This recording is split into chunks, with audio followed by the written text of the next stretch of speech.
ஹல்லேலூயா. கர்த்தரும் உலக ரட்சகருமான இயேசு கிறிஸ்துவின் நாமத்தினாலே உங்களை யாவரையும் வாழ்த்தி வரவேற்கிறேன். பிரியமானவர்களே, சௌக்கியமாக இருக்கிறீங்களா? அந்த நாளிலேயும் கூட நாம் சந்தித்துக் கொள்ளும்படியாக தேவன் நமக்கு கிருபை செய்திருக்கிறார். கிருபை செய்த தேவனுக்கு கோடான கோடி நன்றி செலுத்துகிறேன்.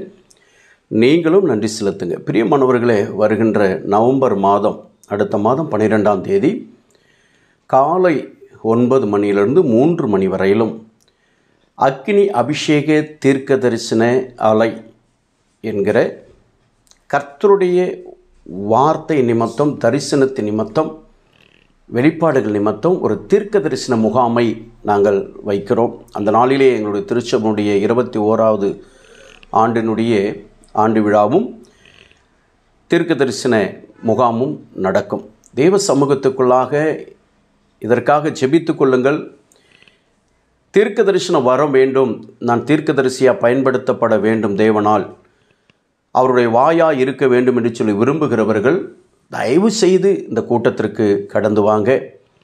தேவன் நீங்கள் திரும்பி போகும்பொழுது வேறு இருதயத்தோடு கூட, அதாவது தீர்க்கதரிசிக்குரிய இருதயத்தோடு கூட, சவுலும் தீர்க்க தரிசனம் உரைத்தான் என்று சொல்லப்பட்ட வேத வசனத்தின்படியாக உங்களை தீர்க்கதரிசியாக நடத்துவார். ஹல்லேலூயா, பயன்படுத்துவார். ஸோ மிஸ் பண்ணிடாதீங்க. வாங்க, கர்த்தர் உங்களை ஆசீர்வதிப்பார். ஹல்லேலூயா. பிரியமானவர்களே, இந்த நாளிலேயும் கூட சங்கீதங்களின் புஸ்தகம் 95வது சங்கீதத்திலே 19வது வசனம், என் உள்ளத்தில் விசாரங்கள் பெருகையில் உம்முடைய ஆறுதல்கள் என் ஆத்துமாவை தேற்றுகிறது. ஒரு மனுஷனுடைய உள்ளத்துக்குள்ளாக விசனங்கள், பிரச்சனைகள், போராட்டங்கள், பலவிதத்திலே கவலைகள் உருவாகும் பொழுது, விசனம் அடையும் பொழுது, என் அன்பு தேவ பிள்ளையே, அவருடைய ஆறுதல், இயேசு கிறிஸ்துடைய ஆறுதல், கர்த்தருடைய ஆறுதல் அந்த ஆத்துமாவுக்கு, என் அன்பு தேவ பிள்ளையே, அது உகந்ததாக இருக்கிறது என்று சொல்லி, ஹல்லேலூயா,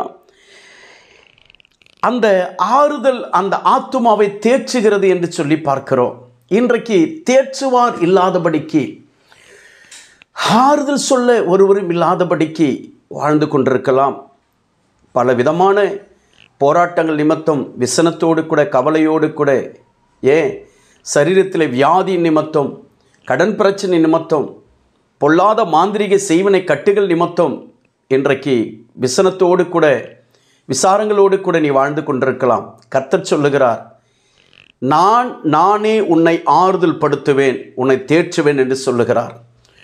ஒருவேளை இழப்பின் நிமித்தம் தாயை இழந்து, தகப்பனை இழந்து, பிள்ளைகளை இழந்து, பலவிதமான காரியத்திலே உன்னுடைய வாழ்க்கை, என் அன்பு தேவ பிள்ளையே, விசனத்தோடு கூட, விசாரங்களோடு கூட நீ வாழ்ந்து கொண்டிருக்கிற வாழ்க்கையாக இருக்கலாம். ஆனால் கர்த்தர் சொல்லுகிறார்,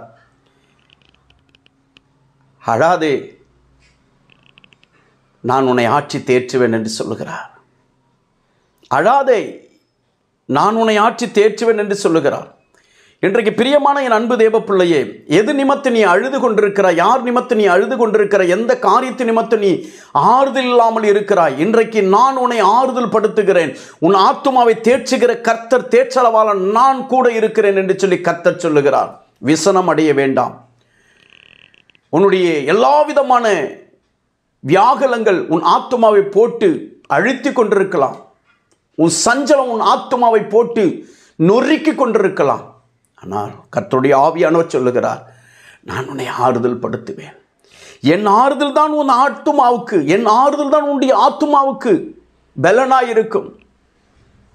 உண்மை, பலர் விதத்தில் நம்மளை ஆட்சி தேற்றிட்டு போகலாம். அந்த நேரத்துக்கு நமக்கு ஆறுதலாக இருக்கும். ஆனால் கடைசி வரைக்கும் நம்மை ஆறுதல் படுத்துகிற தெய்வம் இயேசு கிறிஸ்து ஒருவர் மாத்திரம்தான். அவரே நம்முடைய தேற்றளவாளன். நான் உங்களை ஆறுதல் படுத்துவேன் என்று சொல்லுகிறார். என் ஆறுதல் உங்களை தேற்றும் என்று சொல்லுகிறார். ஸோ கர்த்தருடைய சமூகத்துக்குள்ளாக விசனத்தோடு, கவலையோடு கூட இருக்கிறாயா? கர்த்தருடைய ஆறுதலின் கரம் உன்னை தொடப்போகிறது. உன்னை ஆட்சி தேற்றப்பட போகிறது. உன்னை ஆட்சி தேற்றப் போகிறது. செபிப்போமா? ஆண்டவருடைய சமூகத்துக்குள்ளாக ஒப்பு கொடுத்து, மகா இரக்கம கிருபை நிறைந்தவர்கள் எல்லாம் ஆண்டவரை நன்றியோடு துதிக்கிறோம். என் உள்ளத்தில் விசாரங்கள் பெருகையில் உன்னுடைய ஆறுதலே என் ஆத்துமாவுக்கு தேறுதலாக இருக்கிறது, தேற்றுகிறது என்று சொல்லி பார்க்கிறோம்.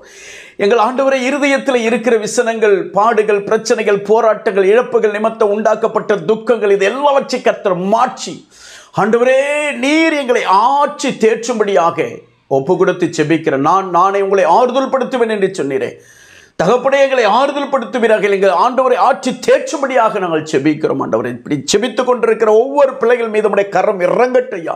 அவருடைய ஆத்துமாவை கர்த்தர் இப்பொழுது உயிர்ப்பிக்கும்படியா செபிக்கிறேன், ஆட்சி தேற்றும்படியா செபிக்கிறேன்.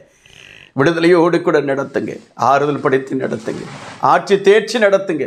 நீர் அப்படி நடத்துவதற்காக நன்றி செலுத்துகிறேன். ஆண்டவரே, உடைய கரத்திலே ஒப்புக் கொடுக்கிற அந்த நாளிலே பிறந்தநாள் திருமலை கொண்டாடுகிற ஒவ்வொரு அன்பு பிள்ளைகளுக்காக ஜெபிக்கிறேன். ஒவ்வொரு அன்பு பிள்ளைகளை பிதா குமார பரிசுத்தாவின் நாமத்தில் வாழ்த்தி ஆசீர்வதித்து ஜெபிக்கிறேன். உடைய ஆசீர்வாதத்தின் கரம் கூட இருக்கட்டும் சுவாமி. ஏதோ அடுத்த மாதம் 12ஆம் தேதி நடக்க போகிற அக்கினி அபிஷேக தீர்க்க தரிசன அலைக்காக நாங்கள் ஜெபிக்கிறோம். தடைகளை உடைத்து ஆண்டவரே, எல்லா தமிழகத்தில் இருக்க எல்லா மாவட்டங்களில் இருந்தும் அநேக மாநிலங்களில் இருந்தும் ஆண்டவரே பிள்ளைகளை கர்த்தர் கொண்டு வரும்படியாக ஜெபிக்கிறேன். பெரிய காரியத்தை செய்யும் ஆசீர்வாதம் இயேசுவின் ரத்தம் செய்யும் தடைகளை உடைக்கிற இயேசுவின் நாமத்தினால், இயேசுவின் நாமத்தில் ஒப்பு கொடுத்து அர்ப்பணித்து ஜெபிக்கிற ஜெபங்கள் நல்ல பிதாவே, ஆமென். ஹல்லேலூயா. கர்த்தர் நம்மை ஆசீர்வதிப்பாராக. ஆமென். கர்த்தருடைய நாமத்துக்கு ஸ்தோத்திரம்.